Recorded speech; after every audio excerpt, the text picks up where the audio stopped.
بسم اللہ الرحمن الرحیم عن ابی ہریرہ رضی اللہ تعالی عنہ قال قال رسول اللہ صلی اللہ علیہ وسلم من تردى من جبل فقتل نفسه فهو في نار جہنم يتردى فيه خالدا مخلدا فيها ابدا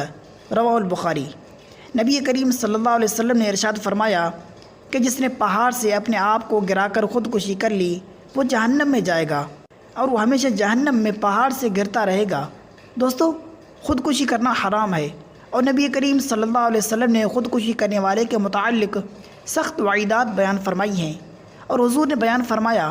کہ اس کے عذاب کی صورت یہ ہوگی کہ جس طریقے سے اس نے خود کو قتل کیا ہے، جس تکلیف سے گزر کر اس نے اپنے آپ کو قتل کیا ہے، وہی تکلیف اس کو ہمیشہ ہوتی رہے گی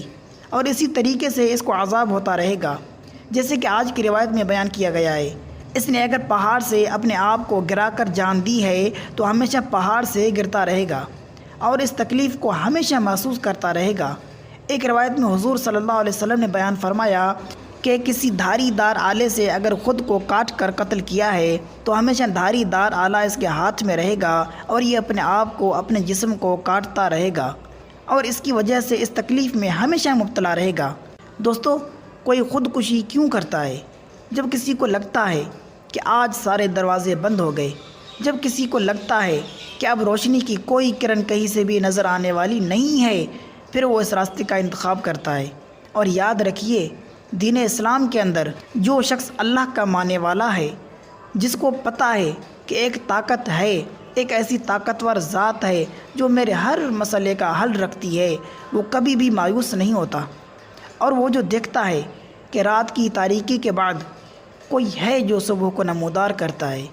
تو پھر اس کو لگتا ہے کہ وہ طاقت میرا بھی راستہ کھولے گی، میرے لیے بھی صبح نمودار ہوگی۔ اس لیے ہمیشہ اللہ کی ذات پر کامل بھروسہ رکھیں۔ اس لیے کہا جاتا ہے کہ مایوسی گناہ ہے، مایوسی حرام ہے۔ قرآن کریم میں کہا گیا لا تقنطوا من رحمت اللہ، اللہ کی رحمت سے مایوس نہیں ہو سکتے۔ اس لیے زندگی میں یہ کبھی بھی مت سوچیں کہ راستے بند ہو گئے، ہمیشہ کوئی نہ کوئی راستہ کھلا ہوا ہوتا ہے،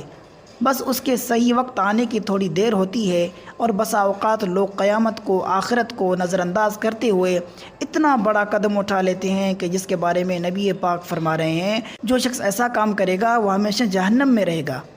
اس لیے ہم سب کو چاہیے کہ ہم اس بات کا خیال کریں اور معاشرے میں یہ جو بے چینی ہے، افراتفری ہے، مایوسی ہے، اس کو ختم کریں اور لوگوں کو امید دلائیں، اور وہ امید یہ ہے کہ اللہ کی طرف سے خیر و بھلائی کا وقت عن قریب آنے والا ہے۔ تو اللہ پاک سے دعا کرتے ہیں کہ ہم سب کو اپنی ذات پر کامل بھروسہ رکھنے کی توفیق دے۔ والسلام علیکم ورحمۃ اللہ تعالی وبرکاتہ۔